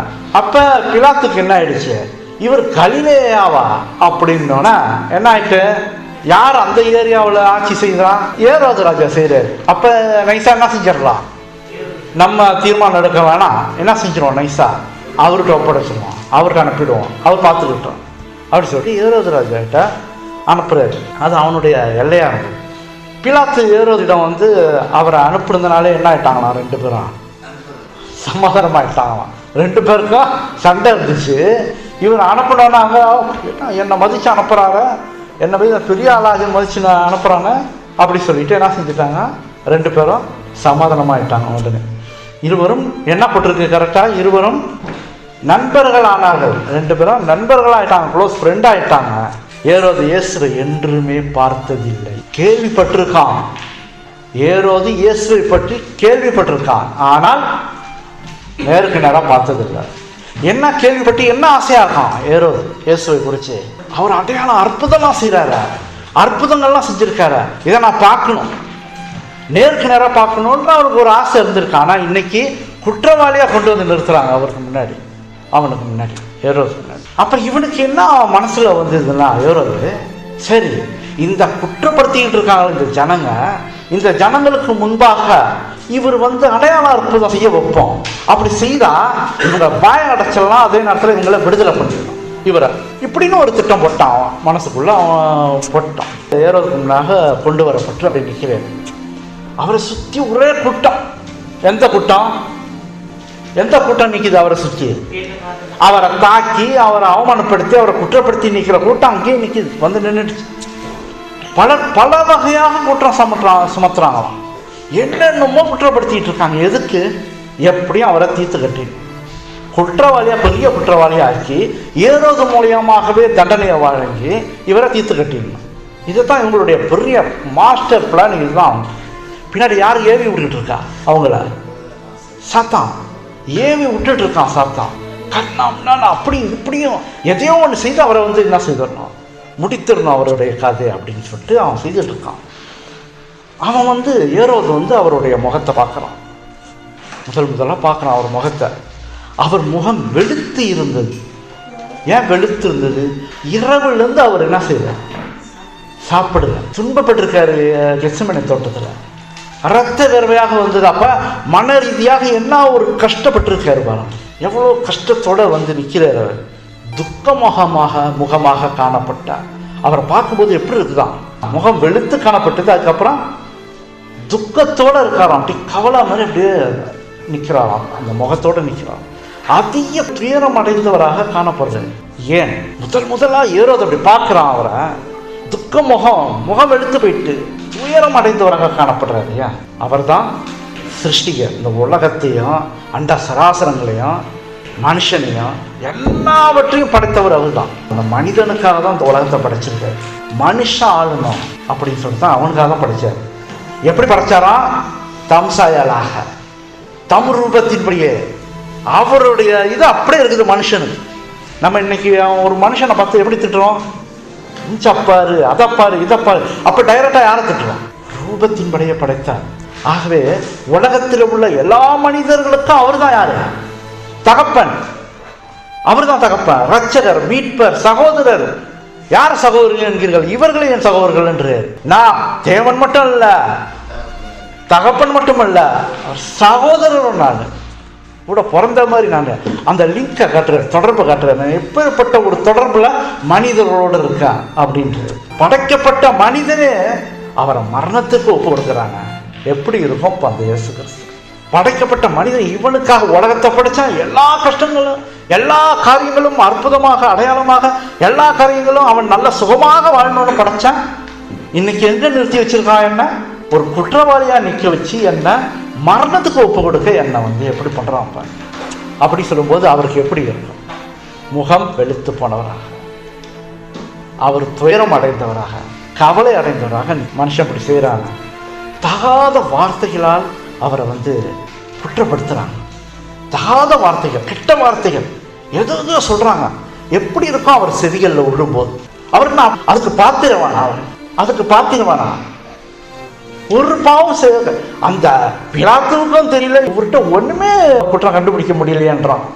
ஏதாவது இவர்கிட்ட ஒன்றுமே குற்றம் கண்டுபிடிக்க முடியலையேன்றான். இவங்க மாற்றம் குற்றம் சொல்லிட்டு இருக்காங்க. அவர் அடித்தாங்க, கொட்டினார்கள், அவமானப்படுத்துறாங்க, தகாத வார்த்தைகளை குற்றப்படுத்துறாங்க. அப்படியே நிற்கிறேன், அவமானப்பட்டு நிற்கிறேன். என் கரங்களை இவர்களுக்காகத்தான பல இடங்கள்ல என் கரங்களை விரித்து அவங்களுக்கு வேண்டிய நன்மைகளெல்லாம் செய்தேன். குருடர்களை கொண்டு வந்தாங்க, பார்வையை கொடுத்து அவங்களுக்கு சுகப்படுத்தின, முடவர்களை கொண்டு வந்தாங்க, அவர்களை ஒழுங்குபடுத்தி அவர்கள் பழைய மாதிரி ஒரு வாலிப வயது போல அவர்களை சுகப்படுத்தி அனுப்பின. இப்படி நான் செய்த அடையாள அற்புதங்களை அவரை எப்படி வந்து நிற்க வச்சிருக்கிறாங்கன்னா, ஒரு அவமானப்படுத்தி கெட்ட வார்த்தைகளால் பேசி திட்டி அவமானப்படுத்தி குற்றப்படுத்திட்டு நிற்கிறாங்க. தம் ரூபத்தின்படியே தன் சாயலின்படியே படைக்கப்பட்ட உருவாக்கப்பட்ட சொந்த பிள்ளைகளே தங்கள் தகப்பனாகிய சிருஷ்டிகராகிய சகோதரராகிய இயேசு கிறிஸ்துவை நிந்தித்தார்கள். இவரால் எப்படி தாங்கிக்க முடியும்? எப்படி தாங்கிக்க முடியும்? புரியுதா உங்களுக்கு? இதயம் உடைந்தவராக அவர் காணப்பட்டார்னு சொல்லப்படுது. இதுதான் சொந்த ஜனங்களே, சொந்த மனிதர்களே, படைக்கப்பட்ட மனிதர்களே அவருக்கு எதிராக விரோதமாக எழுப்பினார்கள். ஏசாயால அவருக்கு என்ன நேர்ந்தது என்று விவரமா சொல்லப்பட்டிருக்கு. முன்னாடியே சொல்லிட்டாரு மேசை எப்படி சங்கரிக்கப்படுவார். ஏசாயா சொல்றாரு அவருக்கு அழகும் இல்லை, சௌந்தரியமும் இல்லை. அவரை பார்க்கும்போது நாம் அவரை விரும்பத்தக்க ரூபம் அவருக்கு இல்லாதிருந்தது. பார்க்கும்போது அவருக்கு நமக்கு பிடிச்ச முகம் அவருக்கு இல்லையா. எப்படி இருந்துச்சான்? வெளுத்து துக்க முகமாக, கவலை முகமாக காணப்படுது. எப்படி மனுஷன் போட்டு அவர் இது பண்ணியிருக்காங்க. அவர் அசட்டை பண்ணப்பட்டவரும், கெட்ட வார்த்தைகள் அதுக்கு திட்டி அசட்டை பண்ணப்பட்டவரும், மனுஷரால் புறக்கணிக்கப்பட்டவரும், துக்கம் நிறைந்தவரும், பாடு அனுபவித்தருமாய் இருந்தார். அங்க நிற்கிறார். இத்தனை காரியங்களும் அவர் மீது இருக்குது. அங்க நிற்கிறார், குற்றப்படுத்தப்பட்டு அங்க நிற்கிறார் நடுவில். ஏரோது அவர் முகத்தை பார்க்கிறான். அவரை எப்படியாவது விடுதலை பண்ணணும்னு சொல்லிட்டு வாஞ்சிக்கிறான். அற்புதங்களை செய்யும் அப்படி சொல்லிட்டு அப்ப அவன் சொன்னா, நான் உன்னை விடுதலை ஆக்கிடுவேன், நீ அற்புதங்களை செய், ஏதாவது ஒன்று செய்ய. எனக்கு இங்க இத்தனை பேர் நிற்கிறாங்க, உன்னை குற்றப்படுத்திட்டு இருக்காங்க. நான் கேட்கிறது உனக்கு அற்புதம் அடையாளம் செய். நீ தேவகுமாரன் என்பதை நிரூபிச்சு காட்டு, இந்த இடத்துல காட்டு. அப்ப நான் நிக்கிறேன் ஒரு பெரிய அதிகாரியா, நான் விடுதலை பண்ணிடுவேன் ஒன்ன அப்படி சொல்லிட்டு இவன் அப்படியே ஒரு மாதிரி தூண்டி விடுறான் இயேசு கிறிஸ்து. அவர் குற்றமற்றவர் என்று எல்லாருக்கும் முன்பாக நிரூபிக்க அநேக வியாதிஸ்தர்கள் கொண்டு வந்துட்டானோ. யார்? ஏரோது. அவருக்கு முன்பாக நிறுத்திட்டானோ. அந்த நோய்வாய்ப்பட்டவர்கள்ல முடவர்கள் இருந்தாங்களாம். அதாவது எழுந்து நிற்க கூட முடியாத ஒரு சூழ்நிலை. அப்ப அவங்க பார்க்க முடியாத முகத்தையே பார்க்க முடியாத பல வியாதிகள் உள்ள எல்லாரையும் கொண்டு வந்துட்டான். யார்? ஏரோது. கொண்டு வந்து அங்கே நிற்க வச்சுட்டு உடனே ஒரு பெரிய அற்புதம் செய்யுங்கன்றான். அவரால் அற்புதம் செஞ்சிருக்க முடியாதா? ஒரே வார்த்தையில அத்தனை பேர் சுகமா இருப்பான். யார் பேச்சை கேட்டுட்டு செஞ்சிருக்கணும்? அவரு ஒரு மனுஷன் பேச்சை கேட்டு, அவர் அவன் பேச்சை கேட்டுட்டு செஞ்சிருக்கணும். அடுத்தது இந்த காரியங்கள்லாம் நடந்து ஆகணும்னு முதலே சொல்லப்பட்டிருக்கு. இவர் எப்படி தடையா இருக்காரு? இவர் ஏதாவது செஞ்சிருந்தா விடுதலை பண்ணியிருப்பான். அப்ப அது பலி கிளி முன்னாடி சொல்லப்பட்டதெல்லாம் தடையாயிடும். அது நடந்தாக வேண்டும், சொல்லப்பட்டது போல நடந்தாக வேண்டும். அப்ப இங்க உடனே ஒரு அற்புதம் செய்யும். மொத்த சூழ்நிலையே மாறி இருக்கும். அவர் அற்புதம் செய்திருந்தால் மொத்த சூழ்நிலையே மாறி இருக்கும். பிலாத்து விட ஏரோதிற்கு இந்த யூதர்களை பத்தி நல்லா தெரியும் அவனுக்கு. இந்த குற்றம் புரியாதவரை பொறாமைனால இங்க அழைத்து வந்திருக்காங்கன்னு அவனும் கண்டுபிடிச்சிட்டான், ஏரோதும் கண்டுபிடிச்சிட்டான். இவர் குற்றம் புரியல, ஆனா இவரை குற்றப்படுத்தி நைசா கொண்டு வந்திருக்காங்க. அவன் அவர்களை சுகப்படுத்தும் என்ற கட்டளையிட்டான், துரிதப்படுத்துறான். எப்படியாச்சும் சுகப்படுத்துங்க, எப்படியாவது சுகப்படுத்தும். இவ்வளவு பேரை நிக்க வச்சிருக்கேன், எப்படியா சுகப்படுத்துங்க, நான் உன்னை விடுதலை ஆக்கிடுறேன். அப்ப மனசுக்குள்ள எவ்வளவு வாஞ்சிய பாருங்க. எப்படியா சுகப்படுத்திடணும், எப்படியா அவரை விடுதலை பண்ணிடணும். ஆனா இயேசு அமைதியா அப்படியே நிக்கிறான். ஒரு வார்த்தை, ஒரு ஆக்ஷன் இல்லை அவர்கிட்ட. அப்படியே நிக்கிறாரு. எந்த முகத்தோட? துக்க முகத்தோடையும், கவலையோடையும், வெளுத்த முகத்தோடையும் அமைதியா அப்படின்னு இருக்காரு. ஏசாயா 53:7 என்ன சொல்லுது பாருங்க. அவர் நெருக்கப்பட்டும் ஒடுக்கப்பட்டும் இருந்தார், ஆனாலும் தம்முடைய வாயை அவர் திறக்கல. நெருக்கப்பட்டும் ஒடுக்கப்பட்டும் அப்படியே நிக்கிறாரு, ஆனா அவர் வாயை திறக்கல. அடிக்கப்படும்படி கொண்டு போகப்படுகிற ஒரு ஆட்டுக்குட்டியை போலவும், தன்னை மயிர் கத்திரிக்கிறவனுக்கு முன்பாக சத்தமிடாது இருக்கிறார் ஆட்டை போலவும் அவர் தம்முடைய வாயை திறவாது இருந்தார். ஒண்ணுமே சொல்லல, அப்படியே சைலண்டா நிக்கிறார் அந்த இடத்துல. ஏரோது துரிதப்படுத்துறான் அந்த பக்கம். அவர்கள் சுகமாக்கும். நான் நினைச்சேன்னா உன்னை விடுவிச்சிருவேன், எனக்கு அதிகாரம் இருக்கு. சும்மா ஞாபகம் மூட்டுறான். யோவான் சொன்னாங்க, நான் தண்டிச்சேன் தெரியுமா, அவனை தண்டிச்சான், அவன் ஒன்றை விடுதலை ஆக்க முடியும், எனக்கு அதிகாரம் இருக்கு. இதெல்லாம் சொல்லிடுறான் அந்த இடத்துல. ஏசு அமைதியாக அப்படியே நிற்கிறாரு, ஒண்ணுமே பேசல. அங்கேயே ஏரோதற்கு நடக்க போற சம்பவங்களை உடனே சொல்லியிருக்க முடியும். என்ன தெரியுதா? ஏரோது எப்படி சாவான், நீ இந்த காரியம் செய்யறிய, ஒரு தேவகுமாரனே மரணத்துக்கு ஒப்புவிக்கிறிய, உன்னுடைய வாழ்க்கை எப்படி முடியும்ன்றத அப்பயே சொல்லியிருக்க முடியுமா கடவுளால்? அவருக்கு தெரியுமா? ஆனா அவர் சொல்லல, பேசாம அமைதியாக நின்றுட்டு இருந்தாரு. இதை மட்டும் சொல்லி இருந்தா அவன் நடுங்கி போயிருப்பானா. ஏனென்றால் ஏரோதுடைய முடிவு பயங்கரமா முடிஞ்சது அவனுடைய சம்பவம். இவர் அமைதியா இருப்பதை கண்டு ஏரோதால தாங்கிக் கொள்ளவே முடியல. இந்த பக்கம் துரிதப்படுத்திட்டே இருக்கான், ஒரு பக்கம் அமைதியா நிக்கிறாரு. மிகுந்த கோபம் அடைகிறான். உடனே என்ன செய்யறான்? அவரை மோசமாக கடுமையாக மிரட்ட ஆரம்பிச்சிட்டான். எப்படியா விடுதலை பண்ணணும்னு சொல்லிட்டு அவர் வாங்கிட்டு இது பண்ணிட்டே இருந்தான். இப்ப கடுமையாக முரட்டுத்தனமாக மிரட்டுறான். அவன் எல்லோருக்கும் முன்பாக இவருக்கு குற்றவாளி தான் அப்படின்ட்டான். என்ன செஞ்சிட்டான்? கடைசியா எல்லாருக்கும் முன்னாடி இவர் குற்றவாளி தான் அப்படின்னு சொல்லிவிட்டான். இவர் ஏமாற்றுகிறவர், மந்திர வித்தைகள் செய்வர் என்று இவனும் சேர்ந்து குற்றம் சொல்ல ஆரம்பிச்சிட்டான். யார் கூட? அந்த யூதர்கள் கூட இவனும் அவரை குற்றப்படுத்த ஆரம்பிச்சிட்டான். இவனும் சேர்ந்து யூதர்களோட குற்றப்படுத்த ஆரம்பிச்சிட்டான். ஆனால் யூதர் பொய் சாட்சி சொல்லி அவர் செய்யாததை சொல்றாங்க. புரியுதா அவங்களுக்கு? ஆனா அவங்களுக்கு தெரியும் அவர் அப்படிப்பட்டவர் அல்ல என்பது அவங்களுக்கு தெரியும், நல்லா தெரியும். இவர் அப்படிப்பட்டவர் அல்ல என்பது நன்றாக தெரியும். பொய்யாகத்தான் குற்றப்படுத்தினாங்க. ஏன்? எப்படி செய்தார் அவரு? எல்லாரும் எதிரையும் பார்க்குற மாதிரி தான் செஞ்சார். ரகசியமா கொண்டு போய் ஒரு வீட்டுக்குள்ள வச்சு செய்யல. தெருவில் நடக்கும்போது டைரக்டா பார்க்குறாரு. அங்கே ஒருத்தவனை அப்படியே மறித்தொழுந்து அப்படியே உயிர் தெளிய வைக்கிறாரு. எல்லாத்தையும் செய்தாரு. இந்த பரிசேயர்கள் சதுசேயர்கள் எல்லாரும் கண்களையும் பார்த்தாங்க. பார்த்தது உண்மைத்தாங்க, நடந்ததெல்லாம் உண்மைதான், அவங்களுக்கு நல்லா தெரியும் இவர் யாருன்ட்டு. ஆனாலும் அவரை ஏற்றுக்கொள்ள இவங்களால முடியல. பொறாமை காரணம். முழு பலத்தோட கல்லறையிலேருந்து வெளியே வந்து நடந்தவனை பார்த்தாங்க. அவரை மாத்திர அற்புதம் அந்த இடத்துல செய்திருந்தா ஏரோது வந்து அவரை பிடிச்சி தண்டிச்சிருப்பான். இப்போ பேச்சை கேட்டுட்டு அவர் அற்புதம் செய்திருந்தாரு, அங்கே அவங்கள அரெஸ்ட் பண்ணியிருப்பான், பிடிச்சி தண்டிச்சிருப்பான். அவங்களுக்கு அது நன்றாக தெரியும். அந்த தெரியறதுனால தான் என்ன செய்றாங்க? கூச்சலிடுறாங்க. என்ன கூக்குறிடுறாங்க சொல்லுங்க பார்ப்போம். என்ன கூக்குறிடுறாங்க?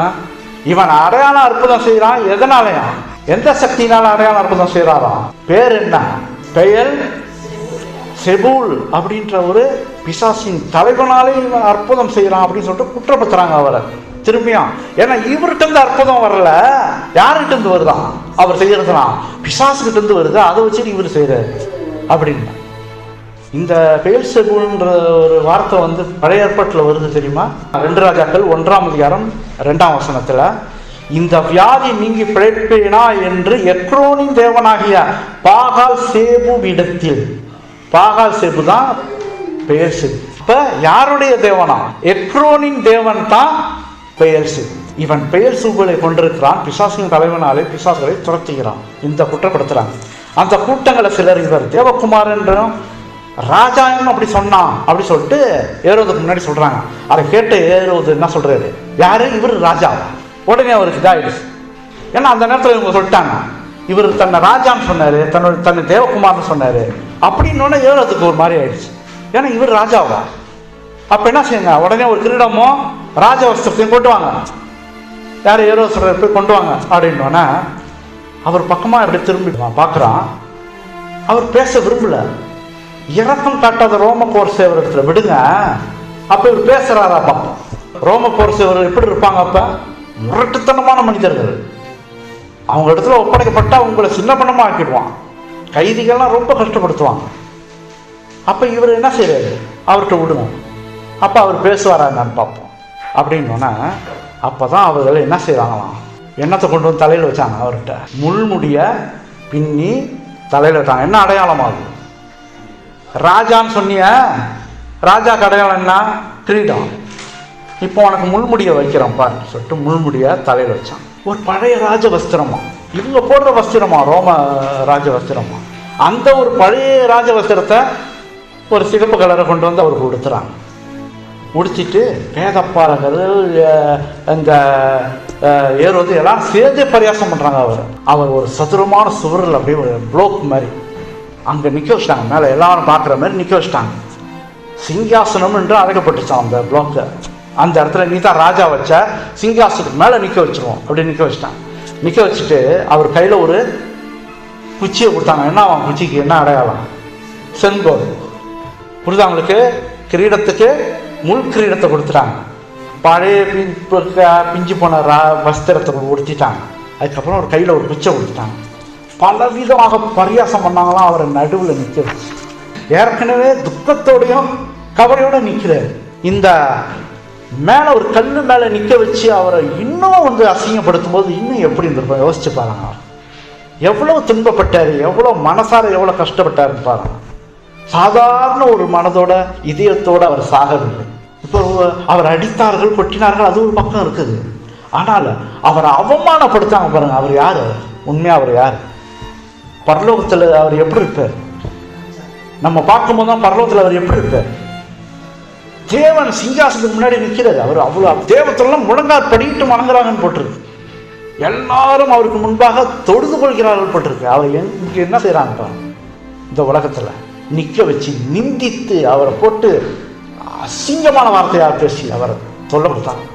அந்த நேரத்தில் ஒரு கை வந்து என்ன செஞ்சான், அந்த அந்த குச்சை பிடிங்கி என்ன செஞ்சிச்சான், முள்முடி வச்சுருந்தாங்கள மேலே சும்மா தானே வச்சுருந்தாங்க, அது மேலே அடிச்சு அந்த ரோம போர் சேவரில் ஒருத்தவன் அதை தூக்கி அடித்தோன்னே என்ன ஆயிடுச்சான், அந்த முள் தலையில் இறங்க ஆரம்பித்தோன்னா அப்படியே நெத்திகள் எல்லா பக்கமும் ரத்தம் ஒரு சொட்ட ஆரம்பிச்சிச்சு. எப்படி கஷ்டங்கள்லாம் பாருங்கள், அவர் அனுபவித்தது சாதாரண விஷயம் இல்லை. நமக்காகத்தான் எல்லாவற்றையும் தாங்கி பொறுமையாக கடைசி வரைக்கும் நின்னார்.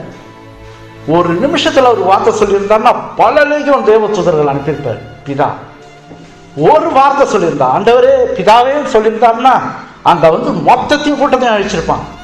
இதை கடந்து போக வேணும். யாருக்காக? மனுஷனுக்காக. இதை எல்லாத்தையும் நான் ஏற்றுக்கொண்டு கடந்து போக வேண்டும் மனுஷனுக்காக. எதை வேணுமா செய்துக்கேன், சரீரத்தை ஒன்றை ஒப்படைச்சிட்டான், நீ எதை வேணுமா பண்ணிக்க. வெற்றி அடையணும். வெற்றி அடைந்தால் தான் அத்தனை பிள்ளைகளும் பரலோகத்துக்கு வருவாங்க.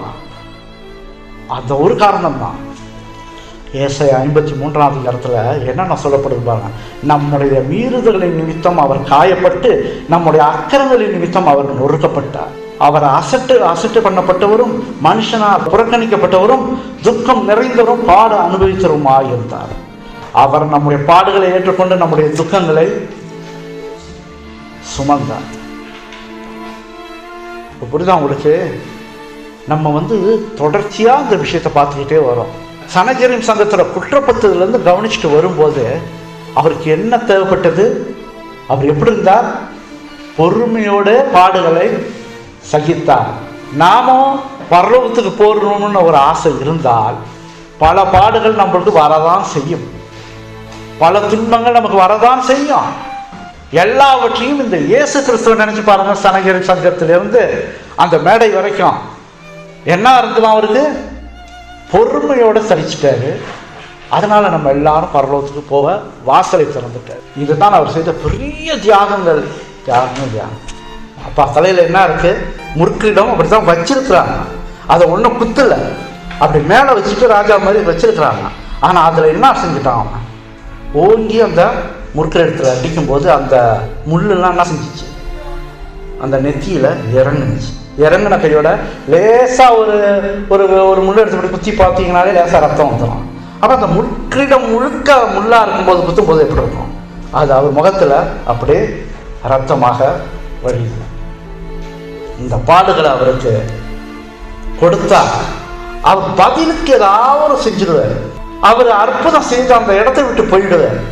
அப்படி சொல்றது தான், அப்படிதான் சாத்தானுடைய பிளான். அதை செய்தால் என்ன ஆகும்? ரட்சிப்பின் திட்டம் போயிடும், முழுமை அடையாது. ரட்சிப்பின் திட்டம் முழுமை அடையாது. பழைய ஏற்பாடு காலத்தில் அவரை பற்றி தீர்க்க தரிசனமா சொன்னதெல்லாம் என்ன ஆகிடும்? நிறைவேறாம போகும். இதுதான் அவனுடைய திட்டம், சாத்தானுடைய திட்டம். அப்படி நடந்தால் வரும் சந்ததி எப்படி ரட்சிக்கப்பட்டு பரலோகத்துக்கு போக முடியும்? நம்ம எடுத்துப்போம், நம்ம எப்படி பரலோகத்துக்கு போக முடியும்? அதனால இதெல்லாம் செய்யும் போது அவர் கைவிட்டுருவாரு சொல்லிட்டு அவன் ரெடி பண்ணி பிளான் பண்ணி செய்யறான். ஆனா அவர் எப்படி இருந்தாரு? பொறுமையோடு சகித்து கொண்டிருந்தார். பொறுமையோடு சகித்து கொண்டிருந்தார். அப்ப அதற்கு பேர் என்ன? எல்லாருக்கும் பொறுமையோடு சகித்ததற்காக அதுக்கு ஒரு என்ன சொல்லலாம்? தியாகம் செய்யறாரு. நமக்காக எவ்வளவு பெரிய தியாகத்தை செய்யறாரு. அதனால பொறுமையை கடைபிடித்தா. ஒரே வார்த்தை இயேசு சொல்லி இருந்தா ஒரு தேவதூதன் போதும் அந்த இடத்துல வந்து நின்று இருந்தான். சற்று முன்பாக அன்றைக்கு இரவு தான் என்ன செய்தான்? ஒரு தேவதூதன் நடுவில் நிற்கும் பொழுதே வந்து இயேசுவுக்கும் அந்த வேத பாரதற்கு நடுவில் நிற்கும் போது இவங்கெல்லாம் கீழே விழுந்தார்கள் போட்டிருக்கு. அவ்வளவு பவர் ஒரு தேவதூதனுக்கு. நீங்க என்ன நினைக்கிறீங்க? ஒரு தேவதூதன் வந்தால் பைபிள்ல எதையாச்சும் ஆதாரமா காட்ட முடியுமா? உயிர் தெழும்போது ஒரு தேவதூதன் வந்து நிற்கிறான். அவர் உயிர் தெழுறதுக்கு முன்னாடி அந்த அந்த பாறை அப்படியே புரட்டி தள்ளுறது. என்ன நடந்தது? அங்க உள்ள ரோம போர்ச்சவரெல்லாம் செத்தவர்கள் போல விழுந்தார்கள். இதை விட பயங்கரமானது ஒண்ணு சம்பவம் நடந்திருக்கு பழைய ஏற்பாடுல. அன்று ராத்திரியில் சம்பவித்தது என்னவென்றால், கர்த்தருடைய தூதன் புறப்பட்டு அசிரியன் பாளையத்தில் 185,000 பேர் சங்கரித்தான். அதிகாலமே எழுந்திருக்கும் போது இதோ அவர்கள் எல்லாரும் செத்த பிரேதங்களாய் கிடந்தார்கள். 2 ராஜாக்கள் 19:35. ஒரு தேவதூதன் அனுப்பப்பட்டான். அவன் என்ன செஞ்சான்? சங்கரித்தான் போட்டிருக்காங்க. உள்ள எதிரிகள் எல்லாம் சங்கரிச்சான் அன்று ராத்திரியிலே. எத்தனை பேரு? 1,85,000 பேர் ஒரு தேவதூதன். இங்க தேவதூதன் எல்லாம் யாருக்கு பணிவிடை செய்யறாங்க? இயேசுவுக்கு. அப்ப எப்படி இருந்திருக்கும் பரலோகமே இந்த சம்பவத்தை பார்க்கும்போது. அவர்களுடைய தலைவர் அவர், அவர்களுடைய குரு அவர், அவருடைய தேவன் அவர், எல்லாமே. அப்பேற்பட்ட கோடிக்கணக்கான தேவதூதர்கள்லாம் முழங்கால் படித்து தொழுது கொள்கிற அந்த இயேசு அவர் அங்க பாடுபட்டு கொண்டிருக்கும் போது ஒரு தேவதூதன் போயிருந்தா என்ன? எல்லாமே பிதா என்ன செஞ்சிருக்காரு? கண்ட்ரோல்ல வச்சுட்டு யாரும் என்ன செய்யக்கூடாது. அது அவர் செய்தாக வேண்டும்.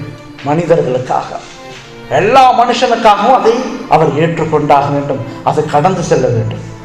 அப்ப இயேசுவும் நான் கடந்து செல்றேன், பொறுமையாக இருந்து நிதானமாக இருந்து நான் கடந்து செல்றேன். இந்த இடத்துல இயேசு எதை கட்டளையிட்டு இருந்தாலும் நடந்திருக்கும். எதை கட்டளையிட்டு இருந்தாலும் பிள்ளைகளுக்கு தகப்பனாகவும் தேவனாகவும் சகோதரனாகவும் எல்லாவற்றையும் பொறுத்து கொண்டு நம்மளை ரட்சிக்கிறதுக்காக தான் அவ்வளோ பொறுமையா இருந்தார். அந்த பக்கம் சாத்தான் தீண்டி விட்டுக்கிட்டே இருக்கான் அவரை போட்டு. அவர் எப்படியாக இந்த இதை பார்த்துட்டு அவர் போயிடணும்ட்டு சொல்லிட்டு தீண்டுறான், குடும்பப்படுத்துறான் அவரை போட்டு. ஏன்னா அப்பதான் அவன் கையில ஒப்பு கொடுக்கப்படுற அவன் முழு பலத்தையும் அங்க காட்டுறான். சாகடிக்கிற வரைக்கும் அவன் பலத்தை காட்டுறான். ஆனா அந்த பொறுமைய எப்படி இருக்கணும் அந்த மாதிரி நேரத்துல அப்படின்னு சொல்லிட்டு கடவுள் என்ன சொல்லியிருக்காரு பாருங்க. ஏற்கனவே மத்தேயு 5ஆம் அதிகாரம் 3-10 வரை நம்ம எல்லாரும் சேர்ந்து வாசிப்போம். மத்தேயு 5ஆம் அதிகாரம் 3-10 வரை கடவுள் என்ன சொல்லியிருக்காருன்றத பாருங்க. இதன்படி நம்ம நடக்கணுங்கிறது தான். சோதனை வந்தாலும் எல்லா சூழ்நிலை வந்தாலும் நம்ம எப்படி இருக்கணும், என்ன மாதிரி இருக்கணும்ன்றத காட்டுறது இந்த இடத்துல பாருங்க. ஆவியில் எளிமை உள்ளவர்கள் பாக்கியவான்கள், பரலோக ராஜ்யம் அவர்களுடையது. ஆவியில எளிமையா இருங்க, மேன்மையா இருக்காதீங்க, எளிமையோட வாழுங்க. எனக்கு போதும் இதுன்னு சொல்லிட்டு ஒரு இதா சாதாரணமா வாழுங்க அப்படின்றது. துயரப்படுகிறவர்கள் பாக்கியவான்கள், அவர்கள் ஆறுதல் அடைவார்கள். யாரு எந்த பிரச்சனை யாரு இருந்தாலும் துயரமா மற்றவர்களுக்காக கவலைப்படுங்க அப்படின்றது. சாந்த குணம் உள்ளவர்கள் பாக்கியவான்கள், அவர்கள் பூமியை சுதந்திரித்துக் கொள்வார்கள். சாந்த குணமா இரு, எல்லாவற்றிலும் சாந்த குணமா இரு. வேற்றுமையான பேச்சுகள் எல்லாற்றிலையும் இருக்காது, சாந்த குணமா இருக்கின்றாரு. நீதியின் மேல் பசிதாகம் உள்ளவர்கள் பாக்கியவான்கள், அவர்கள் திருப்தி அடைவார்கள். பசிதாகம் உள்ளவர்கள்னா என்ன? நீதியின் மேல முந்திக்கணும், நீதி செய்யறதுக்கு முந்திக்கணும். எவனாச்சும் வந்து காசு கட்டாங்கன்னா அவனை போய் சிந்திக்கிறது. அவன் அநேகமா பையில காசு வச்சிருப்பான், அவனுக்கு நிறைய வரும். அப்படிலாம் அவன் கை நீட்டிட்டான் அவன் இடத்துல. அந்த மனிதன் ஒரு தேவதூதனா இருந்தா நான் எப்படியா இருக்கும் நமக்கு என்னன்னு தெரியும். தேவதூதன் அந்த ரூபத்துல வராங்கன்னு போட்டிருக்கு. அப்ப அவர்கள் ஒரு கஷ்டமான சூழ்நிலை வரும்போது நீதி செய்வதற்கு நாம் முந்தி கொள்ள வேண்டும் என்று சொல்லப்படுது. இரக்கமுள்ளவர்கள் பாக்கியவான்கள், அவர்கள் இரக்கம் பெறுவார்கள் அப்படின்ட்டு ஆண்டவர் சொல்றார். இருதயத்தில் சுத்தம் உள்ளவர்கள் பாக்கியவான்கள், அவர்கள் தேவனை தரிசிப்பார்கள். யாரு தேவனை தரிசிப்பாங்க? இருதயத்தில் சுத்தம் உள்ளவர்கள் பாக்கியவான்கள், அவங்க தான் தேவனை தரிசிக்க முடியும் அப்படின்ட்டு சொல்லிட்டு சொல்லப்படுது. சமாதானம் பண்ணுகிறவர்கள் பாக்கியவான்கள், அவர்கள் தேவனுடைய புத்தி வேறு என்னப்படுவார்கள். சமாதானம் பண்ணு, ஒருத்தவங்க ஒரு தவறான பாதையிலையோ அல்லது உனக்கு விரோதமா எழுப்பினாங்களோ அவர்களிடத்துல சமாதானம் பண்ண, அவர்கள் யார்? அவர்கள் தேவனுடைய பிள்ளைகள்ன்றாங்க, புத்திரர்கள்ன்றாங்க. கடைசியாக நீதியின் நிமித்தம் துன்பப்படுகிறவர்கள் பாக்கியம் பரலோக ராஜ்யம் அப்படிப்பட்டவர்களுடைய. நீதியின் நிமித்தம் யாரு? துன்பப்படுறவங்க. அதனால கவலை வேணாம், நமக்கு கவலைப்பட தேவையில்லை. நீதியின் நிமித்தம் நம்ம வரப்போற காலத்துல அந்த நீதி நிமித்தம் துன்பப்பட்டால் நம்ம யாரா? கொடுத்து வைத்தவர்கள் பாக்கியவான்கள் அப்படின்ட்டு ஆண்டவர் சொல்றாரு. இப்படித்தான் நம்ம இருக்கணும்னு ஆண்டவர் கட்டுறாரு. அந்த நம்ம பார்க்கும் பொழுது இவரை போட்டு சித்திரவதை பண்ணும்போது இவர் சொன்ன மாதிரி இருந்தாரா இல்லையா? இவைகளை சொல்லி அவர் அவைகளை கடைபிடித்தார். கடும் வார்த்தைகளால் அவரிடம் பேசினாங்க, திட்டினாங்க, துன்மார்க்கமான வார்த்தைகளால் அவர் எல்லாவற்றையும் அவர் மேல அப்படியே தெளிக்கிறாங்க. ஆனால் அவர் அப்படியே அமைதியா இருந்தார். நமக்கு இதே நிலைமை வரும் என்றால் பொறுமையோடு சனகரின் சங்கத்தை நாம் நினைத்து கொள்ள வேண்டும். இந்த மாதிரி ஏதாகிலும் ஒரு சூழ்நிலை வருதா, நம்மளை திட்டுறாங்களா, நம்மளை கஷ்டப்படுத்துறாங்களா, ஏதாகிலும் அந்த சூழ்நிலை வரும் பொழுது இந்த சனகரின் சங்கத்தை நினைத்து கொள்ள வேண்டும். அப்படி நினைக்கும் போது என்ன ஆகும்? நமக்கு இயேசுவே அவ்வளோ பொறுமையா இருந்துட்டு நம்ம யார்? நம்ம பொறுமையா இருப்போம். அவன் பொறுமையா இருக்கும்போது இயேசு என் கூட இருப்பார். என்னை பார்த்து கொண்டிருக்கிறவர், அவரு என் கூட இருப்பார் அப்படின்னு சொல்லிட்டு நமக்கு அந்த பொறுமை வரும். இதைத்தான் ஆண்டவர் சொல்றாரு, அதை நினைவு கூற வேண்டும். இவ்வளவு அவமான துன்பத்தை அடைந்த இயேசுவை ஏரோது அப்படியே பார்க்குறான், ஒத்து பார்க்குறான். என்ன பாட்டுக்கு ஒன்றுமே பேச மாட்டாங்க, இவரை போட்டு சித்திரவதைப்படுத்துறாங்க, அப்படி சொல்றாங்க இப்படி சொல்றாங்க, பாட்டுக்கு அமைதியா இருக்காரு, அப்படி சகித்து கொண்டு நிற்கிறாரு அப்படின்னு சொல்லிட்டு அவன் பார்க்குறான். அவனுக்குள்ள ஒரு பயம் வர ஆரம்பிச்சு. யாருக்கு? ஏரோதுக்கு. அவனுக்குள்ள ஒரு பயம் வர ஆரம்பிச்சு. இவர் ஒரு சாதாரண மனுஷன் அல்ல. மனசுக்குள்ள வருது, இவர் ஒரு சாதாரண மனுஷன் அல்ல. ஒரு சாதாரண மனுஷனுக்கு இவ்வளவு தொல்லை கொடுத்தா எதையாவது ஒன்று செய்வான், ஒன்று பேசுவான், ஒன்று திட்டுவான், எதையாவது தப்பித்து கொள்ள இல்லை நியாயப்படுத்த எதையாவது செய்வான். ஆனால் இவர் அமைதியாக இருக்காரு, இவர் மௌனமாக இருக்காரு, இவர் ஒரு சாதாரண மனுஷன் அல்ல. ஒரு கேள்வி, அப்படி என்றால் நிற்பவர் யார், எனக்கு முன்பாக நிற்கிறவர் யார் அப்படின்னு குழம்புது அவனுக்கு. அவர் அமைதியாக நின்று கொண்டிருப்பதை பார்த்து அவனுக்குள்ள ஒரு பெரிய குழப்பம் வந்துச்சு. சிலர் என்ன செய்றாங்க, ஏளனமாக இயேசுவுக்கு முன்னாடி இந்த முற்கிடம் அந்த அங்கியெல்லாம் தெரிச்சுட்டு அப்படி நிற்கும் பொழுது அவருக்கு முன்னாடி வந்து குனிகிறாங்க. குனிஞ்சு அப்படியே அதோடு கூட இன்னும் சில பேர் வந்து அவங்களோட கூட சேர்ந்து பரியாசம் பண்ற மாதிரி முன்னாடி வராங்க, குனிகிறாங்க. இவர்கள் வந்தாங்கல்ல, கிட்டைக்கு வராங்கல்ல, கிட்டைக்கு வந்துட்டு அவரை பார்த்துட்டு அப்படி வெக்கப்பட்டு திரும்பி போயிட்டாங்க. கிட்டைக்கு வந்து குனிந்து அவரை பரியாசம் பண்றதுக்கு, அவர் கிட்டைக்கு வந்து அவரை பார்க்கும்போது என்னன்னு தெரியல, அவன் திரும்பி போயிட்டான். இந்த சம்பவங்கள்லாம் நடந்துருக்கு. ஏன்னா அவர் நிற்கும் பொழுது ராஜரிக தோற்றம் போல நிற்கிறார், உண்மையா ராஜா போல நிற்கிறாரு. உண்மையான தேவன் யாருன்றது அந்த இடத்துல காட்டு. நீ இவ்வளவு அவமானப்படுத்துறியா, குற்றப்படுத்துறியா, அவரை போட்டு இந்த மாதிரி ஆக்குறியா, அவர் யாரு அப்படின்னு சொல்றது அப்படி நிற்கிறாரு. ஏறுறதுனால முடியல, அவரை நியாயத்திற்க முடியல அவனால. அப்ப அவன் வந்து இயேசுவை திரும்பி யார்கிட்ட அனுப்பிட்டான், பிலாத்து விட்டே அனுப்பிட்டான். ஏன்? இவர் மேல நான் வந்து எந்த நியாயமும் தீர்க்கக்கூடாது, திருப்பி அனுப்பிடுவோம். ஆனா யோது என்ன செஞ்சுட்டான், அந்த ஜனத்தோடு கூட சேர்ந்து பரியாசம் பண்ணிட்டான். நீ யோதருடைய ராஜாவா, இந்த மாதிரி உடித்து விட்டதவன் யாரு? ஆனால் அவனுக்குள்ள ஒரு பயம் வருது, கலக்கம் வருது, ஒரு குழப்பம் வருது. இவரை நியாயம் இருக்கக்கூடாது, வேணாம் அப்படி சொல்லிட்டு பிலாத்துட்டே அனுப்பிட்டான். திரும்ப பிலாத்துடமே வந்த போது அவங்க யாவரும் இவரை என்ன செஞ்சிட்டாங்க. இப்ப கூக்குரல் கூச்சல் என்னவா மாறுது சொல்லுங்க பார்ப்போம். இந்த ஜனங்களுடைய கூக்குரல் கூச்சல் என்னவா மாறுது? மொதல் என்ன சொல்லிட்டு இருந்தாங்க, இவர் யூதருடைய ராஜான்னு சொல்றாரு, இவர் குழப்பிட்டு இருந்தாரு, எங்க பார்த்தாலும் அற்புதங்கள் அடையாளம் செஞ்சுட்டு குழப்பிட்டு இருந்தாரு. இந்த குற்றச்சாட்டு தான் இருந்தது. இப்ப ஏரோது விடம் திரும்ப பிலாத்து விடத்தில் வரும்பொழுது இந்த கூக்குரல் கூச்சல் எல்லாம் என்னவா மாறுது?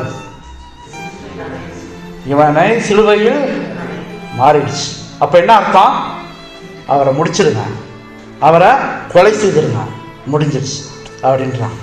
பிலாத்து இவரிடம் ஒரு குற்றத்தை காணவில்லை என்று சொன்னவன் இப்ப வந்து என்ன சொல்றான், ஏரோதினிடத்துக்கும் அனுப்பினேன், அவரும் இவனிடத்தில் குற்றம் காணவில்லை, மரணத்துக்கு எதுவாக இவன் ஒன்றும் செய்யவில்லையே, ஆனபடியால் இவனை தண்டித்து விடுதலையாகுவேன். உடனே என்ன செய்யறது, இவர் குற்றப்படுத்துற, இவர் குற்றமே இல்லை, என்ன நானும் பார்க்கிறேன் இடத்துல ஒரு குற்றமும் இல்லை, ஏதாவது என்கிட்ட திருப்பி அனுப்பிட்டாரு, ஒரு குற்றமும் இல்லைன்னு சொல்லிட்டு திருப்பி அனுப்பிட்டாரு, அதனால என்ன செய்ய போறேன், நான் தண்டிச்சு விடுதலை பண்ணிடுவேன் அப்படின்ட்டு. இங்கே அவனுடைய பலவீனம் காணப்பட்டுச்சா இல்லையா சொல்லுங்க பார்ப்போம். என்ன பலவீனம் அது? குற்றம் காண முடியலன்னா ஏன் தண்டிக்கிற? குற்றமே இல்லை, யாராவது குற்றம் கண்டுபிடிக்கல, நீயும் குற்றம் கண்டுபிடிக்கல, அப்ப ஏன் தண்டிக்கிற? புரியுதா உங்களுக்கு? அப்ப தண்டிக்கிறது யாருக்காக? இந்த கோஷம் போட்டுட்டு இருக்காங்களா, எல்லாரும் கத்திட்டு இருக்காங்களா, அவங்கள சமாதானப்படுத்த அமைதிப்படுத்த ஒன்றும் அறியாத பாவம் செய்யாத ஒருத்தவரை என்ன செய்யலாம், தண்டிக்கலாம். எப்பேற்பட்ட ஒரு பயங்கரம் பாருங்க. எப்படியாவது விடுதலை பண்ணிடணும், அவனுக்கு மனசுல போராடுது. ஆனா அவர்களும் என்ன செய்றாங்க, சிலுவையில் அறையணும் சிலுவையில் அறையணும் கத்திட்டு இருக்காங்க. அந்த நேரத்துல அவர் என்ன செய்யறாங்க, அந்த கீழெல்லாம் சலவக்கல் மாதிரி இருந்ததும், அந்த அந்த பிலாத்து இருக்கிற இடத்துலலாம் சலவக்கல் இருந்ததுதான். அவரால் முடியல, இந்த பக்கம் ரத்தம் ஊற்றிக்கிட்டே இருக்குது. இரவு பெய்து செய்தார்கள், அவர் சாப்பிட கூட இல்லை, முடியல, டயர்டா ஆயாவது, அவரால் முடியல, அப்படியே கீழே விழுந்தார். அந்த சலவக்கல் கீழே விழுந்துருக்கு. அந்த நேரத்தில் அவர் விழுந்து கிடக்கிறாரு. அந்த நேரத்தில் ஒரு சேவகன் ஒரு செய்தியோடு வரான், நேராக பிலாத்து விட்டு ஒரு கடிதத்தை கொண்டு வந்து கொடுக்கலாம். என்ன செய்தியா இருக்கும்? மனைவி, யாருடைய மனைவி? பிலாத்துடைய மனைவி ஒரு கடிதம் கொடுத்து அனுப்புறா. யாருக்கு? பிலாத்துக்கிட்ட. என்ன, நீர் அந்த நீதிமானை ஒன்றும் செய்ய வேண்டாம். அவ யார்? அவளுக்கும் இருக்க கனெக்ஷன் இருக்கா? யாரோ ஒருத்தர் அவர் அரண்மனையில் இருக்கிறவர், அவருக்கு வெளியிலலாம் போக முடியாது. அவர் சொல்றான், அந்த நீதிமானை ஒன்றும் செய்ய வேண்டாம், அவர் நிமித்தம் இன்றைக்கு சொப்பனத்தில் வெகுபாடுபட்டேன் என்று சொன்னார். தேவதூதன் அனுப்பப்பட்டிருக்கான். பிலாத்துடைய மனைவி ஒரு யூதர் அல்ல, அவங்க யூதர் கிடையாது, யாரோ ஒருத்தவங்க. ஆனால் அவன் இடத்துல ஒரு தேவதூதன் அனுப்பப்பட்டான். பிலாத்து அவரை மரணத்துக்கு ஒப்புவித்து விடும்படி பாவம் செய்திடக்கூடாதுன்னு சொல்லிட்டு ஆண்டவர் அவனுக்கு ஒரு எச்சரிப்பை கொடுக்குறாரு, வேற ஒன்றும் கிடையாது. ஆனால் அவர் மறிக்க தான் போடுறாரு, அது சொல்லப்பட்டுருச்சு. இங்கே இவன் இருக்கான யாரு? பிலாத்து போராடுதல மனசு இல்லை. ஒன்றும் அறியாதவரை நீ குற்றப்படுத்தி நீ அவரை தண்டிச்சிட, அவங்க வேணும் தண்டிச்சுட்டோம். அவங்க தானே ஆரம்பத்துல இருந்து வேணாம் வேணாம் வேணான்னு இவருக்கு விரோதமாகவே எழுப்பிட்டாங்க. அவங்களுக்குள்ள பரிஸ்தாவி இருக்குதா? அப்ப சொல்லுங்க பாப்பா, பரிஸ்தாவி கிரியை இருக்குது, இருந்தா அப்படி செய்வாங்க. போயிட்டாரு பரிஸ்தாவி, அவங்கள விட்டு போயிட்டாரு. அப்ப அப்படிப்பட்ட சூழ்நிலையில் இருக்கிறாங்க, அவங்க இருக்கட்டும், அவங்களோட அந்த அந்த தீர்ப்பு அவங்களோட போட்டோம். நீ இருக்கடா, நீ யாரு? நீ ஒன்றும் இல்லை, யூதனும் கிடையாது, ஒன்றும் கிடையாது. ஆனா நீ அதை கையில் எடுத்துக்கிட்டு இவரை ஜட்ஜ்மெண்ட் பண்ணிட்டாங்க. உனக்குள்ள மனசு போராடுதில்ல, அதோட எதாவது செய்துறாங்க, நீ இதில் கலந்துக்காதுன்றனால தான் அங்கே ஒரு தேவதூதன் அனுப்பப்பட்டான் அந்த பிலாத்து இடத்துல. அந்த கடிதத்தை அவன் படித்து பார்க்குறான். படித்து பார்த்தோன்னா முகம் இவனுக்கு வெளுத்துருச்சு. அந்த கடிதத்தை படித்தோன்னே எப்படி மனைவிக்கு எப்படி இந்த மாதிரி சூழ்நிலை நடந்தது, இவனும் பயந்துட்டான். அதே நேரத்தில் அந்த கூட்டம் இவரை சிலுவையிலாரையும் அந்த பக்கம் ஒரு சத்தம் போட்டுட்டு இருக்கு. இவனால என்ன செய்யறதுன்னே தெரியல. பிலாத்து நிலைமையை பார்க்கும்போது பாவமா இருக்கு. ஒன்று தைரியமா சொல்லியிருக்கணும், எதையா ஒன்று சொல்லியிருக்கணும், ஆனா அவனால முடியல. இந்த கூட்டம் அவ்வளோ பெரிய கூட்டம் எரிச்சலோடையும் மிகவும் மோசமான ஒரு சூழ்நிலை கத்திட்டு இருக்குது. அவன் கடுமையாக, உங்களுக்கு நான் யாரை விடுதலை பண்ணணும்? கோபம் வந்துருச்சு அவருக்கு. உங்களுக்கு நான் யாரை விடுதலை பண்ணணும்? இயேசுவையா அல்லது பரபாசையா? அப்படி கேட்கலாம். யாரை விடுதலை பண்ணணுமா? என்ன கொட்டுமா காரணங்க. பரபாச ரொம்ப மோசமானவன்னு சொல்லப்பட்டிருக்கு. இயேசுனா அவரை போய் கம்பேர் பண்றீங்க. இவரை வேணாம், இவரை சாவணும், அவனை விடுதலை பண்ணு. யாரு? மோசமானவனா, எப்படி எவ்வளவு நாளா கைதியா சிறையில் அடைக்கப்பட்டு எல்லாராலும் வெறுக்கப்பட்ட ஒருத்தவன், அவனை விடுதலை பண்ணு. இவரை விட்டுறாரு. ஒரே கூப்பிடுறாரு. அவர் ஒருமித்து இவனை சிலுவையில் அறைய வேண்டும் என்று எல்லாரும் கத்த ஆரம்பிச்சிட்டாங்க. எல்லாரும் சேர்ந்து கூப்பிட ஆரம்பிச்சிட்டாங்க, சிலுவையில் அறைங்க அறைங்கன்னு சொல்லிட்டு. பிலாத்து விடல. இவர் என்னத்தான் பாவம் செய்தார்? அவன் திரும்பி கேட்கறான் அந்த ஜனங்களை பத்தி, இவர் என்னத்தான் பாவம் செய்தார்? அதற்கு பதில் இவனை சிலுவையில் அறை, வேற ஒன்றும் கிடையாது. இவர் என்ன பாவம் செய்தார்ன்ற கேள்விக்கு அவங்க பதிலே சொல்லல. ஏதா பாவத்தை சொல்லு, என்ன பாவம் செய்தார் சொல்லு, பதிலே சொல்லல. அவங்க சொன்ன பதில் என்ன? இவரை சிலுவையில் அறையணும், கொலை செய்யணும், அவ்வளவுதான். ஏசாயா 59 அதிகாரம் 15ஆம் வசனத்துல, நியாயம் பின்னிட்டு அகன்றது, நீதி தூரமாய் நின்றது, சத்தியம் வீதியில இடறி யதார்த்தம் சேரமாட்டாமல் போகிறது. எப்படி ஆயிடுச்சான்? நியாயமே இல்லையா, நியாயமே போயிடுச்சான், நீதியே தூரமா போயிடுச்சான், ஒண்ணுமே இல்லாம போயிடுச்சு. அந்த நேரத்துல யார் சொல்றா? அத ஏசாயாக்கு ஆண்டவர் முன்னாடியே சொல்லிட்டு இது நடக்கும் அப்படின்ட்டு. பிலாத்து வெறுத்து போயிட்டான். என்ன செய்யுதுன்னே தெரியல. எங்க பார்த்தா சிலுவையிலான இதுதான் கூக்குரல். திரும்பவும் பிலாத்து அவங்கள பார்த்து, ஏன் இவன் என்ன பொல்லாப்பு செய்யலாம் அப்படின்னு திருப்பி கேட்கிறான். ஒரே ஒரு பதில் தான், சிலுவையிலான. அவருக்கு இடுப்பு வரை ஆடை இல்லை, இந்த மேலே மட்டும் ஆடை இல்லை, அவருக்கு வெறும் உடம்போடு இருந்தார், இடுப்பு வரை ஆடை இல்லை. அப்போ அவர் என்ன செஞ்சான்? இவரை போய் வாரனால அடிச்சு, அப்பயாச்சும் இவங்க மனசு மாறுதா? இவங்க கோபம் அமைதியாகுதா? அப்பயாச்சும் அமைதியாகிறாங்களா? மனுஷர்களை சாதப்படுத்துறதுக்காக இவரை போட்டு என்ன மாதிரி பண்றாங்க. ஒன்றும் அறியாத இயேசுவை, பாவம் செய்யாத இயேசுவை என்ன மாதிரி பண்றாங்க பாருங்க. ஒரு மனுஷர்களை திருப்திப்படுத்த உடல் முழுவதும் ரத்தம் ஒழியுது. வாரனால எத்தனை தடவை அடித்தார்கள்? 40க்கு 1 குறைய 39. அது யூதருடைய வழக்கம். ஒரு அடி பழிச்சுன்னு ஒரு அடி அடிக்கும் போது அடித்தது யாரு? யூதர்களா? போர் சேவர்களா? போர் சேவர்கள் எப்படி இருப்பாங்க? ரோம போர் சேவர்கள்லாம் எப்படி இருப்பாங்க? பயங்கரமான ஆட்கள். அவங்க ஒரு அடி கொடுத்தாலே நமக்கு முதுகு பிஞ்சுவிடும். 39 அடி வேகமாக கொடுக்கும்போது எப்படி இருக்கும்? நம்மள சட்டை எப்படி இருக்கும்னு யோசிச்சு பாருங்க. ரத்தம் முகத்தில் மட்டும் வழியிலப்ப உடல்லையும் வழியுது. பார்த்தீங்களா? ரத்தம் எங்கேருந்து சிந்தப்பட ஆரம்பிச்சிருச்சு பார்த்தீங்களா? சிலுவையில் இல்லை, சிலுவை மட்டும் கிடையாது, கெத்செமனே தோட்டத்திலிருந்து ஆரம்பிச்சிருச்சு அவர் ரத்தம் சிந்துது. அந்த மரணத்துக்கு அந்த ஆரம்பிக்கிறதுலேருந்து முடிவு வரைக்கும் ரத்தம் சிந்துது மனுஷனுக்காக.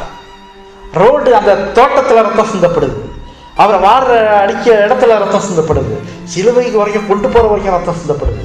சிலுவையிலும் ரத்தம் சிந்தி சாத்தார். எவ்வளோ பாடுகளை பட்டாருன்னு கொஞ்சம் யோசிச்சு பாருங்க. அவரை பிச்சு எடுத்தது போல கொண்டு வந்து அவர்களுக்கு முன்னாடி வந்து நிறுத்துறான், அடித்து எப்படி வந்து நிறுத்துறான். அப்போதாவது அவர் கண்டு பரிதாபப்படுறாங்களா அப்படி சொல்லிட்டு பார்த்தான். என்ன ஒரே ஒரு பதில் தான், என்ன? இவரை சிலுவையில் அறை. ஒரே பதில் தான். பிலாத்துவுக்கு ஒரு சந்தர்ப்பம் கொடுக்கப்பட்டுச்சு. அவன் என்ன தீர்மானம் எடுத்தான் சொல்லுங்க பார்ப்போம். எவ்வளோ சந்தர்ப்பம் கொடுக்கப்பட்டுச்சு. ஒரு மனைவி இடத்துல தேவதூதன் பேசி, ஆனால் அவன் எடுத்த தீர்மானம் என்ன? எனக்கும் அதுக்கும் சம்பந்தம் கிடையாது, இது கை கழுவிட்டா உன்னிடத்துல அதிகாரம் இருந்ததில்ல, நீயே தானே சொன்ன எனக்கு அதிகாரம் இருக்கு, உன்னை விடுதலையாக்கவும் உன்னை சிறைப்படுத்தவும் தண்டனை கொடுக்க எனக்கு அதிகாரம் இருக்குன்னு நீயே தானே சொன்ன. அந்த அதிகாரம் எங்கே போச்சு? எங்கே போச்சு இப்போ அந்த அதிகாரம்? அதான் இங்கே சொல்லப்படுது ஏசாயால, நீதியெல்லாம் தூரமாக போயிடுச்சு, எல்லாமே போயிடுச்சு உன்னை விட்டு. அவன் என்ன செஞ்சுட்டான்? கை கழுவிட்டு எனக்கு சம்மந்தம் கிடையாது, நீங்களே பார்த்துங்க. என்ன வார்த்தை சொல்லிட்டான்? நீங்களே கொண்டு போய் எதா செய்துங்க. அந்த ஒரு வார்த்தைக்கு தானே காத்துருந்தாங்க அவங்க, அந்த ஒரு வார்த்தைக்கு தானே. அப்பட கை கழுவி என்ன பிரயோஜனம்? புரியுதா உங்களுக்கு? கை கழுவி என்ன பிரயோஜனம்? நீ மாயமாலமாக கை கழுவுன, ஆனால் வார்த்தை சொல்லிட்ட. என்ன சொல்லிட்ட? கொண்டு போங்க, எதை வேணுமா செஞ்சுங்க. அப்படின்னா என்ன அர்த்தம்? உன் இஷ்டத்துக்கு நீ எதை வேணுமா பண்ணுனா நீ ஒப்படைக்கிற, நீ உத்தரவு கொடுக்குற, அவங்களுக்கு நீ உத்தரவு கொடுத்துட்ட எதை வேணுமா செய்வது. அப்போ அவர் ஒரு பாவமும் செய்யவில்லை, அவர் ஒன்றும் பேசல, அமைதியாக இருந்தார். அடிகளையும் ஏளனங்களையும் அவமானங்களையும் துப்புனாங்க, கொட்டுனாங்க, அரைந்தார்கள், அடித்தார்கள், வாரினால் அடித்தாங்க, துன்பப்படுத்தினாங்க. யாருக்காக கிடைக்கல, எல்லாம் தாங்கி கொண்டார். எல்லா மனுஷனுக்கும், அன்றைய உள்ள மனுஷனுக்கு மட்டும் இல்லை, இன்னைக்கு நம்ம வாழ்ற நமக்கும். எப்பயோ அடிகளை தாங்கினது இன்றைக்கு நமக்காக. அதை நன்றாக புரிந்து கொள்ள வேண்டும். யோவான் 3ஆம் அதிகாரம் 16ஆம் வசனத்தில் என்ன சொல்லப்படுது? தேவன் தம்முடைய ஒரே பேரான குமாரனை நித்திய ஜீவனை அடையும்படிக்கு அவரை தந்தொருளி இவ்வளவாய் உலகத்தில் அன்பு கூர்ந்தார். அப்ப யார் அன்பு கூர்ந்தது? பிதா இவர் அனுப்பினாரு. இயேசுவும் அதை ஏற்றுக்கொண்டு நமக்காக ஏற்றுக்கொண்டு மரணம் அடைந்தது. இவர்களிடத்துல என்ன இருக்கான்? அன்பு உலகத்தில் கூர்ந்தார். நமக்கு எல்லாருக்கும் அன்பு கூர்ந்ததுனால தான் இவ்வளவு பெரிய காரியத்தை நிறைவேற்றினார் ஆண்டவர். நம்முடைய பிதாவாகிய தேவனாலும் கர்த்தராகிய இயேசு கிறிஸ்துவினாலும் உங்களுக்கு கிருபையும் சமாதானம் உண்டாவதாக. ஆமென்.